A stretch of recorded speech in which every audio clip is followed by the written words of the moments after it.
السلام علیکم ورحمۃ اللہ وبرکاتہ۔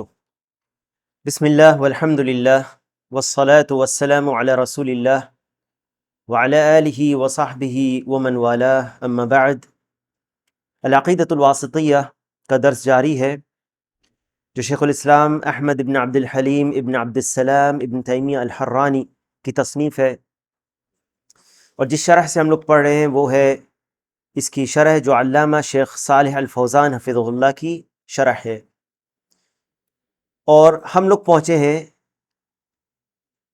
وقولہ تعالی۔ شیخ الاسلام اپنی طرف سے نہیں بلکہ زیادہ تر اس میں آیات اور احادیث ہے جو ذکر کرتے ہیں، اسی لیے میں یہ نہیں کہوں گا کہ شیخ الاسلام کہتے ہیں، میں نے کہا وقولہ تعالی، یہاں تک پہنچے ہیں وقولہ تعالی۔ اصل میں جو اس کی جو اوپر لکھا ہے، ہیڈنگ جو بنائی گئی ہے، یہ شیخ الاسلام کی طرف سے نہیں ہے۔ یہاں پر جو اثبات السمع والبصر للہ سبحانہ، یہ بعد میں یہ اس کو مختلف فصل میں بانٹنے کے لیے کیا گیا تاکہ الگ الگ موضوع کی آیات اور احادیث کو الگ کر دیا جائے۔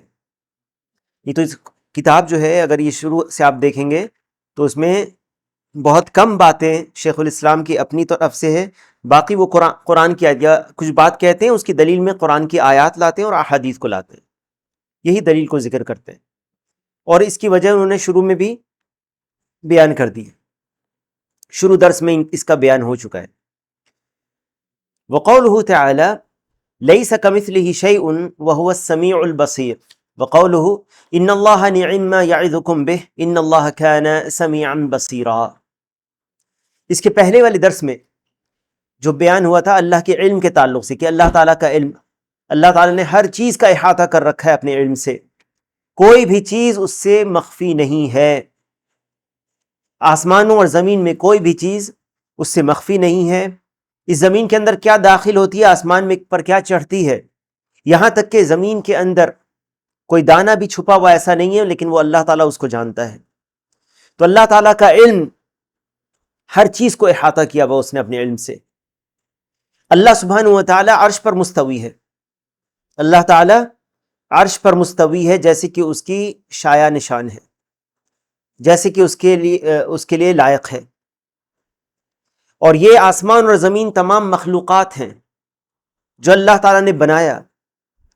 ایک وقت تھا کہ آسمان اور زمین نہیں تھا، یہ نہیں تھے، اللہ تھا، آسمان اور زمین نہیں تھے، پھر اللہ تعالیٰ نے انہیں پیدا کیا، پھر اللہ سبحانہ و تعالیٰ نے انہیں پیدا کیا۔ اللہ تعالیٰ اوپر ہے، آسمان اور زمین سے اوپر ہے، آسمانوں پر ہے، کیونکہ جو لوگ یہ کہتے ہیں کہ اللہ تعالیٰ ہر جگہ ہے اپنی ذات سے، یہ عقیدہ اہل سنہ والجماعت کا نہیں ہے، یہ جہمیہ کا عقیدہ ہے، اہل بدعت کا یہ عقیدہ ہے جو کہتے ہیں کہ اللہ تعالیٰ اپنی ذات سے ہر جگہ موجود ہے۔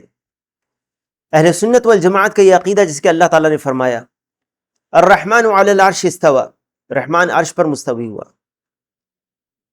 اور جیسے کہ پچھلے درس میں آیات گزری ہیں، یعلم ما یلج فی الارض وما یخرج منها وما ينزل من السماء وما يعرج فیہا، یہ ساری جو دلائل تھے کہ اللہ تعالیٰ جانتا ہے ہر وہ چیز جو زمین میں داخل ہوتی جو آسمان پر چڑھتی ہے، یہاں تک کہ وہ عالم الغیب ہے، عالم الغیب والشہادہ، ہر چیز کو جاننے والا ہے، زمین کے اندر ایک دانہ بھی چھپا ہوا نہیں ہے۔ تو پہلے والی جو اس کے پہلے والی جو آیات تھی، اس کا تعلق کس سے تھا کہ اللہ تعالیٰ اپنے مخلوق کو ہر چیز کو جانتا ہے، اللہ کے علم سے اس کا تعلق تھا، اللہ تعالیٰ کا علم اس کی صفت ہے، اور اللہ کا علم کسی مخلوق کے علم جیسا نہیں ہے، کیونکہ ہم اہل سنہ والجماعت کا یہ عقیدہ ہے کہ اللہ کی جیسے ذات کسی مخلوق کے ذات جیسی نہیں ہے، ویسے اس کی صفات کسی مخلوق کے صفات جیسی نہیں ہے۔ اللہ اپنی ذات سے بھی اور اپنے صفات سے بھی اس کے جیسا کوئی نہیں ہے، لیس کمثلہ شیء۔ آج جو ہے اس کے بعد آتی ہے بات کہ اللہ تعالیٰ کا سننا اور دیکھنا، اللہ کا سننا اور دیکھنا یہ ثابت ہے قرآن و سنت اور اجماع سے،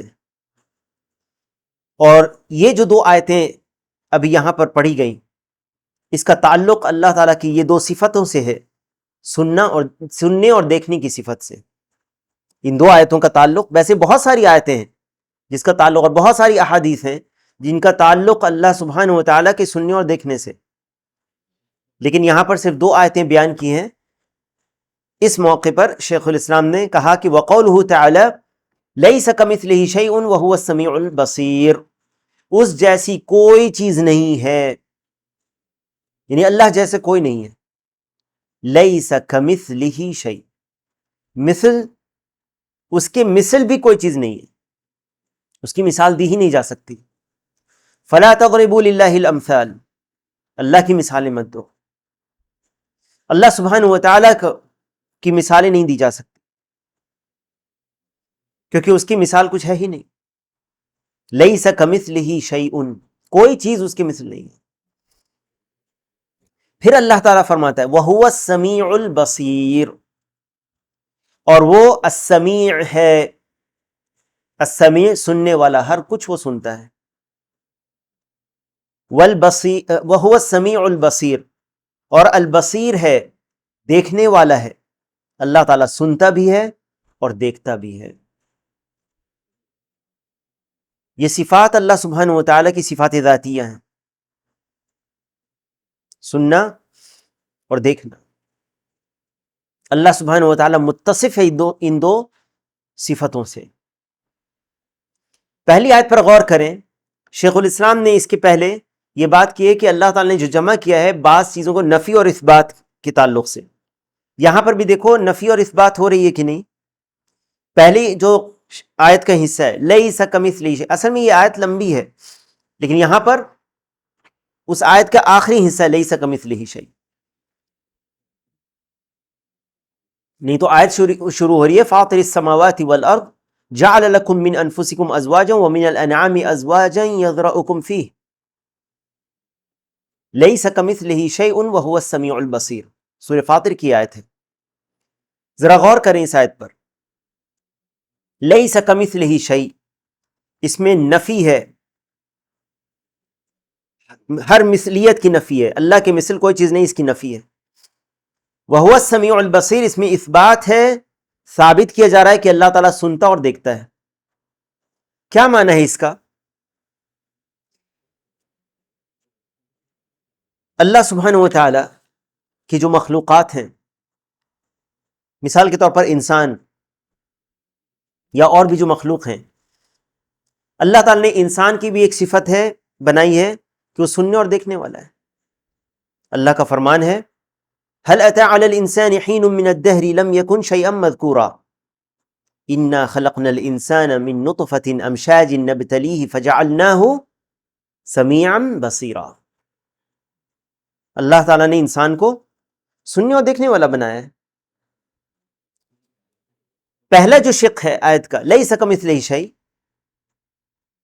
کوئی یہ کہہ سکتا ہے جیسے کہ جہمیہ اور اہل بدعت انکار کرتے ہیں، جیسے جہمیہ نے انکار کیا اس صفت کا اللہ کی، اس لیے جہمیہ کفار ہیں، آیت کا انکار لازم آتا ہے ان کے انکار کرنے سے۔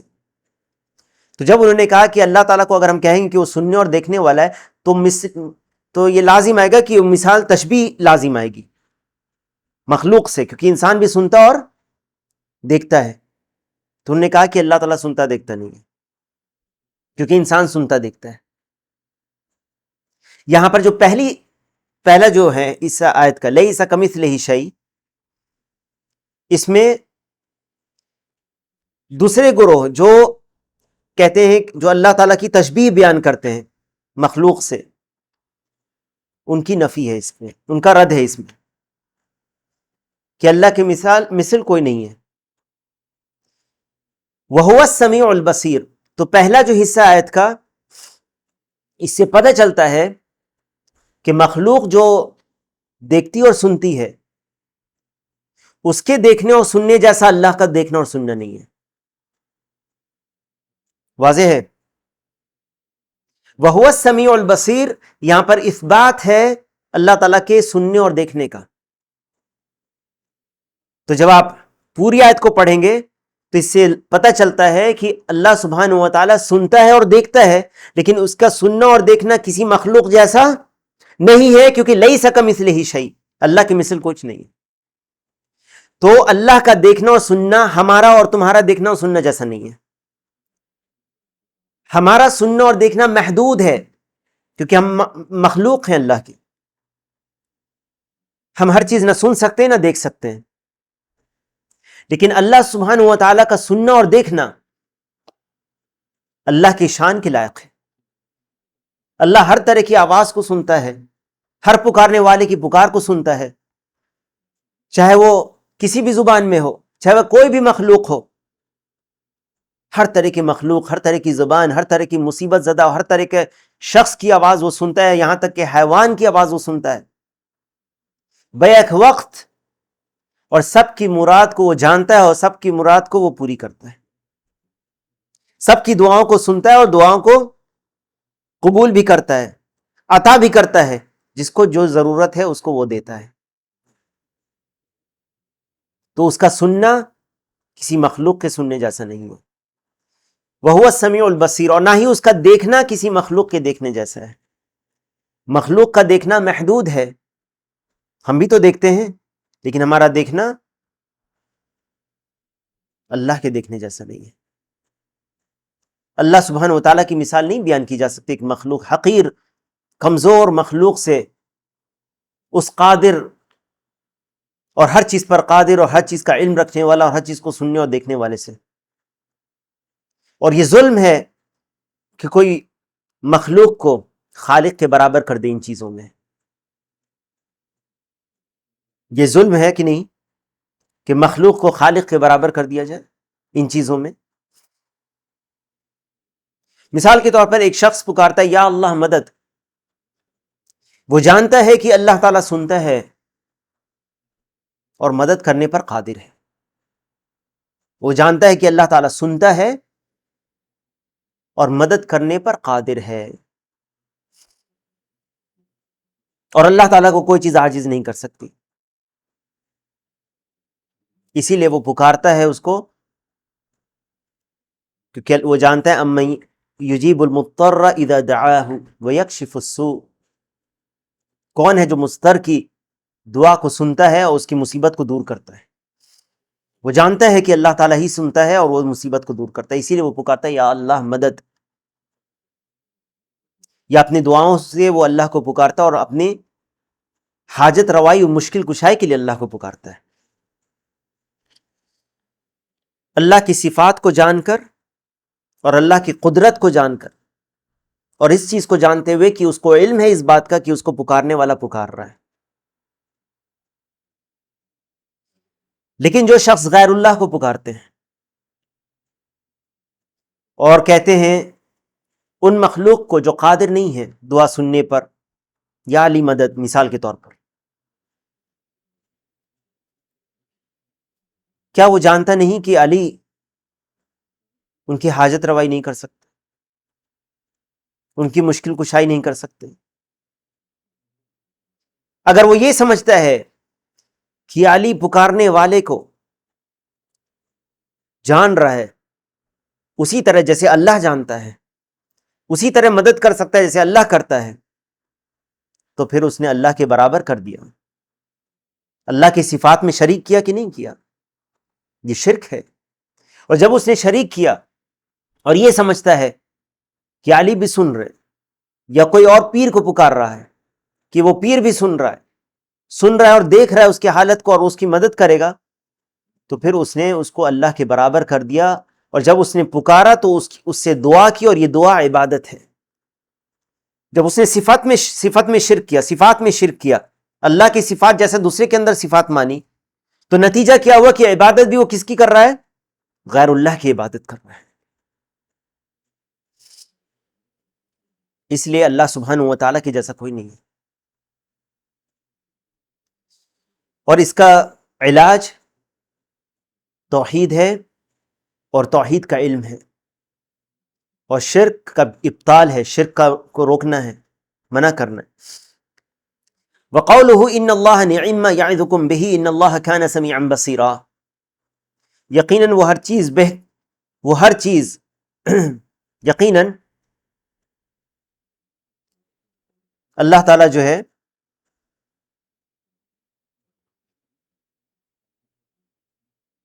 کہتا ہے کہ یقیناً وہ چیز بہتر ہے جس کی نصیحت تم کو اللہ تعالیٰ کر رہا ہے. بے شک اللہ تعالیٰ سنتا ہے دیکھتا ہے. سورہ نساء کی آیت. اس آیت میں بھی پوری آیت کو اگر غور کریں، ان اللہ یأمرکم ان تؤدوا الامانات الی اہلها، اللہ نے تمہیں حکم دیا ہے کہ تم امانت کو ان کے اہل، جو اس کی اہل ہیں، امانت والے ہیں، جو تمہارے پاس اگر کسی کی امانت ہے ان کو ان کے اہل کو سونپ دو، سپرد کر دو. وَإِذَا حَكَمْتُمْ بَيْنَ النَّاسِ أَن تَحْكُمُوا بِالْعَدْلِ، اور جب تم فیصلہ کرو لوگوں کے بیچ میں تو عدل و انصاف سے فیصلہ کیا کرو. ان اللہ نعم ما یعظکم بہ، یقیناً وہ چیز بہتر ہے جس کی نصیحت تم کو اللہ تعالیٰ کر رہا ہے. یعنی اللہ تعالیٰ نے حکم دیا ہے کس چیزوں کا؟ ایک تو امانت کو سپرد کر دینے کا، امانت جس کی ہے اس کو واپس کر دو، اور دوسرا کہ جب تم فیصلہ کرو تو عدل و انصاف سے فیصلہ کرو. پھر اللہ تعالیٰ کہتا ہے ان اللہ نعم ما یعظکم بہ، یقیناً وہ چیز بہتر ہے، یعنی جو اللہ نے حکم دیا تم کو، جس کی نصیحت کر رہا ہے تم کو اللہ تعالیٰ کر رہا ہے، وہ بہتر ہے. یقیناً ان اللہ کان سمیعا بصیرا، یقیناً اللہ تعالیٰ سنتا ہے دیکھتا ہے. شیخ اس کی شرح میں کہتے ہیں لیس کمثلہ شیء، اول الآیہ قولہ تعالی، آیت کی شروعات کس چیز سے ہو رہی ہے؟ فاطر السماوات والارض جعل لکم من انفسکم ازواجا، فاطر السماوات والارض، وہ آسمانوں اور زمین کا پیدا کرنے والا ہے.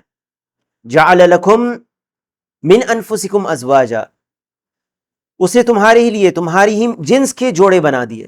ومن الانعام ازواجا، اور اسی طرح مویشی جانوروں میں بھی جوڑے بنائے. قال الامام ابن کثیر فی تفسیرہ، امام ابن کثیر اپنی تفسیر میں کہتے ہیں ای لیس کخالق الازواج کلها شیء لانه الفرد الصمد الذي لا نظیر له، جس نے ان جوڑوں میں پیدا کیا ہے اس کے جیسا کوئی نہیں ہے، کیونکہ وہی اکیلا ہے، اکیلا ہے. الفرد الصمد، جس کی طرف لوگ پلٹتے ہیں یا دعا کے لیے یا اس کی طرف سوال کرتے ہیں، اس سے سوال کرتے ہیں. الذی لا نظیر لہ، جس کا کوئی نظیر نہیں، جو بے نظیر ہے. وہو السمیع البصیر، وہو السمیع الذی یسمع جمیع الاصوات، جو تمام آوازوں کو سنتا ہے. البصیر الذی یرا کل شیء، الذی یرا کل شیء ولا یخفی علیہ شیء فی الارض ولا فی السماء، جو ہر چیز کو دیکھ رہا ہے اور اسے کوئی بھی چیز مخفی نہیں ہے، نہ زمین میں نہ آسمان میں. قال الامام الشوکانی فی تفسیرہ، امام الشوکانی اپنی تفسیر میں کہتے ہیں ومن فہم هذه الآیۃ الکریمہ حق فہمها، جس نے اس آیت کریمہ کو اچھی طرح سمجھ لیا جیسے کہ اس کا سمجھنے کا حق ہے، اور اس پر غور کیا جیسے کہ اس پر تدبر کرنے کا حق ہے. مشى بها عند اختلاف المختلفین فی الصفات على جادۃ بیضاء واضحہ، صفات کے اختلاف ہونے میں جب لوگ اختلاف کرتے ہیں صفات کے تعلق سے تو وہ سیدھی راہ پر چلے گا اگر اس آیت کو غور سے سمجھ لیا. تو دیکھو آیت میں سب سے پہلے انکار ہے ہر اس چیز کا جو مثلیت کا انکار ہے. جتنے بھی گمراہ فرقے آئے صفات کے باب میں جو گمراہ ہوئے، چاہے وہ اشاعرہ ہوں یا ماتریدیہ ہوں یا جہمیہ ہوں یا معتزلہ ہوں، سب سے بڑی غلطی کیا کیا انہوں نے؟ یا مشبہہ ہو دوسری طرف، سب سے بڑی غلطی کیا ہوئی ان سے؟ کہاں پر غلطی ہوئی ہے ان سے؟ دیکھیں لگا کے کیا کیا انہوں نے. سب سے پہلی جو چیز ہے وہ یہ کہ انہوں نے خالق کو مخلوق سے تشبیہ دی. جہمیہ نے جب تشبیہ دی تو کہا کہ تشبیہ کفر ہے، اس لیے انکار کر دیا صفت ہی کا. تشبیہ کا انکار نہیں، یہ نہیں کہا کہ لیس کمثلہ شیء، اس صفت ہی کا انکار کر گئے. اشاعرہ نے کیا کیا؟ اس کی تعویل کر دی، کہا کہ نہیں اس کا معنی یہ ہے. معتزلہ نے کیا کیا؟ معتزلہ نے صفات کا انکار کر دیا، اسی طرح جیسے جہمیہ نے کیا. ماتریدیہ نے کیا کیا؟ تفویض کر دیا. اہل سنہ والجماعت جانتے ہیں جتنی بھی صفات ہے اس میں اسی طرح سے لیا. امام مالک رحمہ اللہ سے جب پوچھا گیا، کسی نے پوچھا کہ الرحمن علی العرش استوى کیف استوى الرحمن علی العرش، رحمان عرش پر مستوی ہوا، وعلیکم السلام، کیسے رحمان عرش پر مستوی ہوا؟ تو امام مالک رحمہ اللہ نے کہا الاستواء معلوم، یا بعض روایت میں الاستواء غیر مجہول، یہی معنی ہے، معلوم ہے، استواء معلوم ہے۔ کیوں معلوم ہے، کیسے معلوم ہے؟ کیونکہ رب سبحانہ و تعالی نے اس کو بیان کیا اپنی کتاب میں۔ الاستواء معلوم والکیف مجہول، اور اس کی کیفیت مجہول ہے، ہم نہیں جانتے۔ کیوں مجہول ہے؟ کیونکہ اللہ سبحانہ و تعالی نے ہمیں نہیں بتایا، کیفیت نہیں بتائی، تو کیا کرنا ہے ہمیں؟ والایمان بہ واجب، اس پر ایمان لانا کیا ہے؟ واجب ہے۔ والسؤال عنہ بدعہ، اور اس کے بارے میں سوال کرنا بدعت ہے، اور اس شخص کو اپنی مجلس سے نکلوا دیا۔ کیوں؟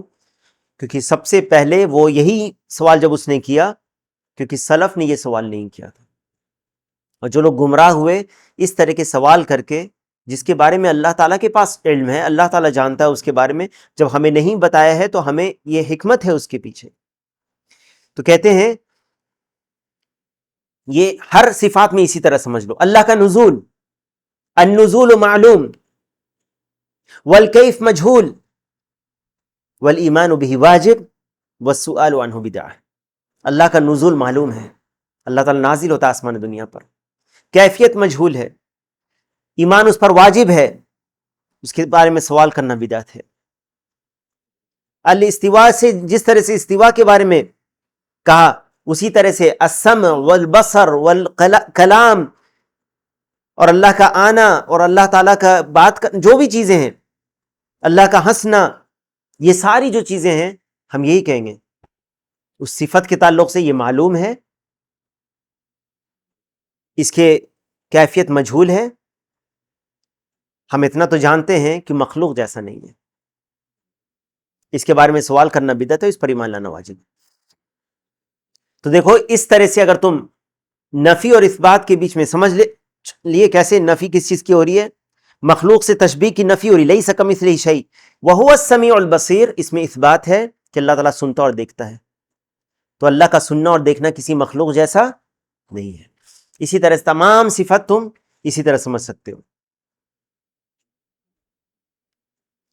کہتے ہیں وَيَزْدَادُ بَصِيرًا إِذَا تَأَمَّلَ مَعْنَى قَوْلُهُ وَهُوَ السَّمِيعُ الْبَصِيرُ فَإِنَّ هذا الإثبات بعد ذلك النفي للمماثل قد اشتمل على برد اليقين وشفاء الصدور وانثلاج القلوب۔ جب نفی ہو گئی اس چیز کی کہ مخلوق جیسی نہیں ہے اللہ کا سننا اور دیکھنا، اور اللہ تعالیٰ سنتا اور دیکھتا ہے، جو پہلا حصہ آیت کا اس میں انکار ہے مشبہہ کا، جو تشبیہ دیتے ہیں، کہتے ہیں کہ خالق اور مخلوق کی صفت جس کو ایک جیسا سمجھتے ہیں وہ ان کا انکار ہے، لیس کمثلہ شیء۔ اور دوسرے وہو السمیع البصیر میں کس کا انکار ہے، رد ہے جہمیہ اور معتزلہ کا، ٹھیک ہے، جہمیہ اور معتزلہ کا۔ سننا اور دیکھنا بعض اہل بدعت ثابت کرتے ہیں، جیسے اشاعرہ، یہاں پر دوسری اگر صفت لے آؤ تو اس کی وہ تعویل کر دیں گے۔ اس کو کیسے مان لیتے ہیں؟ کہتے ہیں کہ اللہ تعالیٰ کا سننا مخلوق کے سننے جیسا نہیں ہے، کیونکہ آیت ہے لیس کمثلہ شیء وہو السمیع البصیر، اللہ تعالیٰ کا دیکھنا کسی مخلوق جیسا دیکھنا نہیں، کیونکہ لیس کمثلہ شیء وہو السمیع البصیر۔ تو پھر باقی صفات کے بارے میں تم کیوں نہیں ایسا کہتے؟ پھر کیوں تم تعویل کا راستہ اختیار کرتے ہو؟ واضح ہے؟ ٹھیک ہے، تو یہ چیز مومن کو جو ہے دل کو ٹھنڈک پہنچاتی ہے، اور یہ دلوں کے اندر جو بیماری اس کی شفا ہے۔ فقدر یا طالب الحق قدر هذه الحجہ النیرہ والبرہان القوی، اس کے قدر سمجھو۔ اس آیت میں اللہ سبحانہ وتعالی نے کتنی قوی حجت اور برہان سے اس کو واضح کیا۔ فإنک تحطم بها كثيرا من البدع وتحشم بها رؤوسا من الضلال وترغم بها انوف طوائف المتکلمین ولا سیما اذا ضممت الیہ قول اللہ تعالی ولا یحیطون به علما۔ خاص کر کے اس آیت کو بھی غور کرو، ولا یحیطون به علما، اللہ کا علم کا احاطہ کوئی مخلوق نہیں کر سکتی، کوئی نہیں کر سکتی۔ تو ہم اس کو اللہ کے سپرد اس علم کو کرتے ہیں کہ اللہ کی کیفیت کیسی ہے، اور ہم اس کے تعلق سے ایمان رکھتے ہیں جو اللہ نے بیان کیا ہے نا. وقوله ان اللہ نعم قبله قوله ان اللہ یأمرکم ان تؤدوا الامانات الى اہلها واذا حکمتم بین الناس ان تحکموا بالعدل.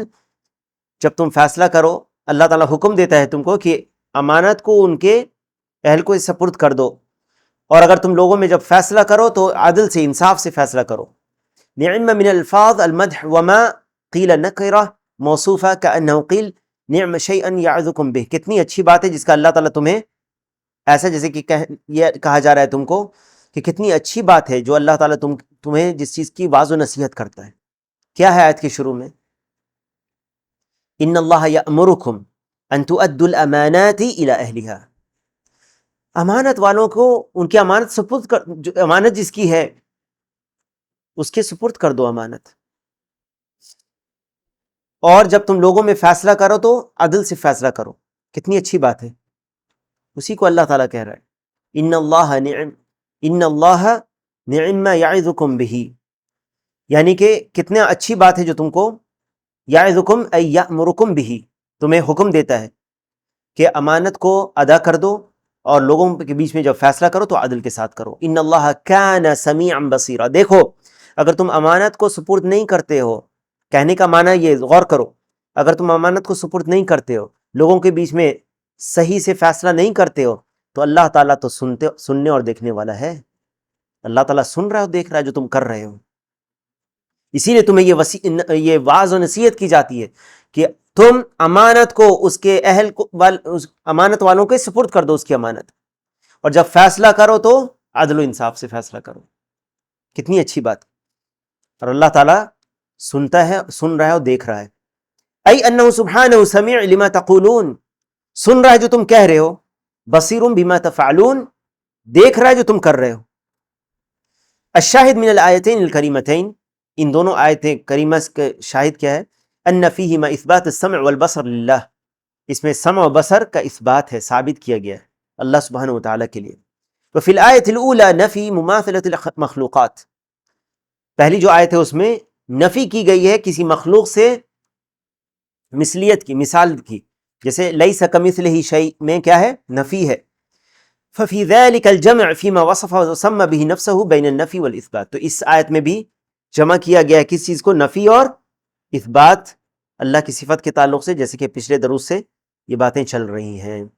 یہیں پہ آج رکیں گے اس عقیدۃ الواسطیہ کے درس میں. سبحانک اللہم وبحمدک، اشہد ان لا الہ الا انت، استغفرک واتوب الیک. اللہم صل وسلم وبارک علی نبینا محمد وعلی آلہ وصحبہ اجمعین، والحمد للہ رب العالمین.